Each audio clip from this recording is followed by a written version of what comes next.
Hello అండి. ఈరోజు వీడియోలో నేను మీకు ఒక ఇంపార్టెంట్ విషయం చెప్దాం అనుకుంటున్నాను. హెల్త్ ఇన్సూరెన్స్ నిజంగా చాలా చాలా చాలా ఇంపార్టెంట్.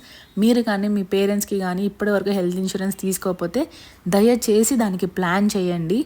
బికాజ్ హెల్త్ ఇష్యూస్ అనేది మనకి ప్లాన్ చేసుకొని రావు. ఇట్ సడన్ అటాక్స్ అవుతాయి. ఎప్పుడు ఏ నిమిషం ఏమవుతుందో ఎవరికి తెలియదు. ఇప్పుడు నేను ఈ విషయం ఇంత స్ట్రాంగ్గా మీకు సజెస్ట్ చేయడానికి రీజన్ ఏంటంటే, రీసెంట్గా మా మామయ్యకి ఆటో తగిలి కింద పడ్డారు. యాంకిల్లో బోన్స్ అయితే ఫ్రాక్చర్ అయిపోయాయి.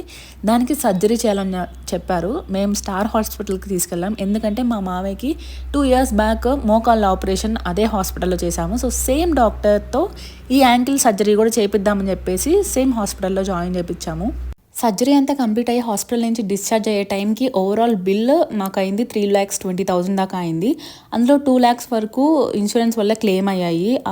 మిగిలిన 1 lakh అవ్వకపోవడానికి కూడా సపరేట్ రీజన్ ఉంది. ఒక మిడిల్ క్లాస్ ఫ్యామిలీకి 3 lakhs అనేది ఎంత హ్యూజ్ అమౌంట్ నేను మీకు సపరేట్గా ఎక్స్ప్లెయిన్ చేయాల్సిన అవసరం లేదు. మామయ్యకి ఇన్సూరెన్స్ ఉంది కాబట్టే మేము వెంటనే సర్జరీకి వెళ్ళాము. అండ్ ఆయన హెల్దీగా ఇప్పుడు సర్జరీ ఫినిష్ చేసుకొని ఇంటికి డిశ్చార్జ్ అయ్యి వచ్చారు. అదే ఆ ఇన్సూరెన్స్ లేకపోతే ఈ 3 lakhs కోసం మేము కొంచెం స్ట్రగుల్ అవ్వాల్సి వచ్చేది. ఇంత ఇమీడియట్గా అయితే జరిగేది కాదేమో ప్రాసెస్. సో అందుకే నేను మీ అందరికీ సజెస్ట్ చేస్తున్నాను, దయచేసి హెల్త్ ఇన్సూరెన్స్ని నెగ్లెక్ట్ చేయొద్దు. ఇంకా మా మామయ్య విషయానికి వస్తే సక్సెస్ఫుల్గా సర్జరీ కంప్లీట్ అయిపోయి డిశ్చార్జ్ అయ్యి ఇంటికి కూడా వచ్చేసారనమాట.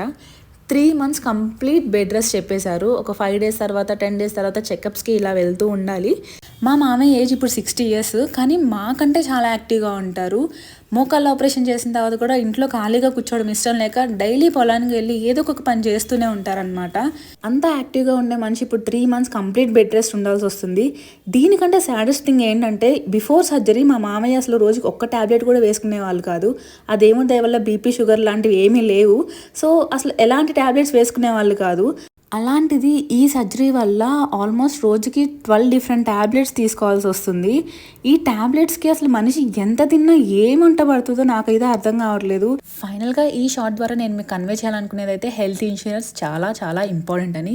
మీలో ఇంకా ఎవరికైనా ఇప్పుడు హెల్త్ ఇన్సూరెన్స్ అవసరం లేదు, ఇంకొన్ని ఇయర్స్ తర్వాత ప్లాన్ చేసుకుందాము, అసలు హెల్త్ ఇన్సూరెన్స్ వల్ల బెనిఫిట్స్ ఏమి ఉండవు, అలా ఏమైనా థాట్స్ ఉంటే కనుక దయచేసి ఆ థాట్స్ అన్ని బ్రెయిన్లోంచి తీసి పక్కన పెట్టేసి ఎంత త్వరగా వీలైతే అంత త్వరగా హెల్త్ ఇన్సూరెన్స్కి ప్లాన్ చేసుకోండి. Not only for you, for your parents also. ఇప్పుడు మనం తినే ఫుడ్కి ఖచ్చితంగా హెల్త్ ఇష్యూస్ అనేది ఆటోమేటిక్గా వస్తూనే ఉంటాయి. అది కొంచెం ముందు వెనక లేట్ అవుతూ ఉంటాయి అంతే, కానీ మనం వాటికి ప్రిపేర్డ్గా ఉండాలి. So be prepared for that.